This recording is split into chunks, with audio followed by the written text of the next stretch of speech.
आज हम लोग जानेंगे वक्फ बोर्ड क्या होता है, वक्फ बोर्ड क्यों तैयार किया गया था, इसका क्या काम होता है, और अभी जो वर्तमान में इसका बिल पास हुआ तो उसमें क्या क्या बदलाव किया गया और क्या ये बदलाव जरूरी था, संशोधन जरूरी था। इस सब के बारे में हम लोग इस लेक्चर में चर्चा करेंगे। देखिए, वक्फ क्या होता है?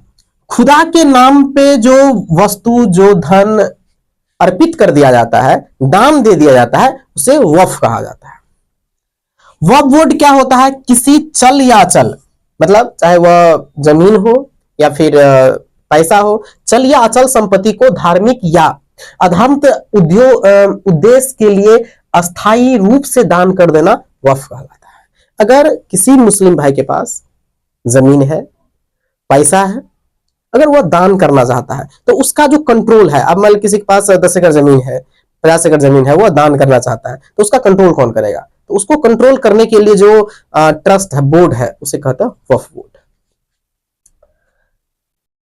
वक्फ अधिनियम 1995 के अनुसार वक्फ के पास लगभग 10 लाख एकड़ जमीन था। ये हम भारत का बात कर रहे हैं, कई सारा देश में वक्फ बोर्ड चलता है और वैसे प्रत्येक राज्य में वक्फ बोर्ड है। ये हम पूरा भारत का एक डेटा बता रहे हैं। लगभग 10 लाख एकड़ जमीन है उसके पास। समझ लीजिए इस पे इतना भीषण क्यों मचा हुआ है और उसका क्या क्या समस्या है, क्या रियल में इसमें चेंजेज होने की जरूरत था, संशोधन की जरूरत था, समझिए इसको। लगभग इतना जमीन है इसके पास और संपत्ति जो चल अचल मिला के बहुत ज्यादा है। अब हम बात करते हैं जो अगस्त 2024 में इसके बदलाव के लिए लोकसभा में 40 जो संशोधन था वह लगाया गया था। अमेंडमेंट बिल जो था वो लगाया गया था इसको संशोधन के लिए। इसमें से 14 बिल पास कर दिए गए। 14 बिल क्या कर दिए गए? पास कर दिए गए। इसमें पहले क्या था, अब क्या होगा, उसको एक बार समझिए। पहला ये था जो महिला उत्तराधिकारी अधिकार। पहले क्या होता था और वक्फ बोर्ड करता क्या है, एक बार समझिए। इसके पास मनमर्जी चलता था।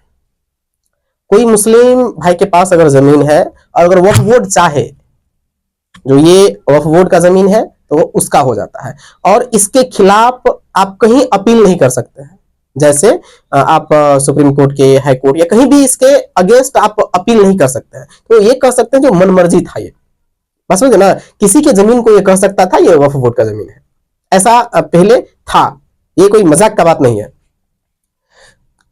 अगर पहला इसमें चेंजेस क्या हुआ, जो महिला उत्तराधिकारी अधिकार। अगर कोई मुस्लिम भाई है और उनका उत्तराधिकारी नहीं है तो वह जो उसके पास जो जमीन संपत्ति होता था वह वक्फ बोर्ड का हो जाता था। लेकिन अब क्या कह रहा है इस नए बिल में, क्या कह रहा है, नहीं, अगर कोई महिला भी उस घर में है तो पहले उनका होना होगा। ठीक है। दूसरा क्या है, सरकारी संपत्ति वक्फ बोर्ड में नहीं जाएगी। बहुत सारे, ये समझ लीजिए सबसे ज्यादा अगर जमीन में देखा जाए तो भारत में तीसरा नंबर पे है वक्फ बोर्ड पे। एक नंबर पे आपका हो गया शायद 1 या 2 नंबर पे रेलवे के पास है और 3 नंबर पे इसके पास है, वक्फ बोर्ड के पास। तो अब ये सरकारी जमीन जो है वक्फ बोर्ड को नहीं जाएगी। वह परिषद में गैर मुस्लिम अधिकारी भी होंगे परिवार से। अभी इस संशोधन बिल से पहले 1995 वाला में क्या था, जो इस बोर्ड परिषद में जो भी मेंबर थे वह सब मुस्लिम थे।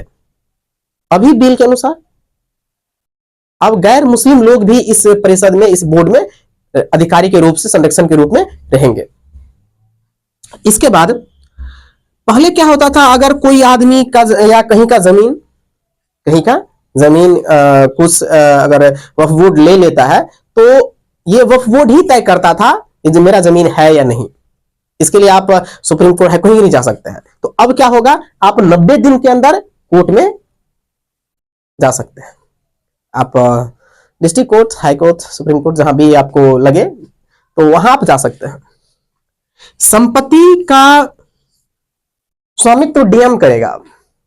वक्फ बोर्ड पहले क्या करता था, मनमर्जी करता था, भाई ये मेरी जमीन मेरी है, मतलब मेरी है, समझे ना।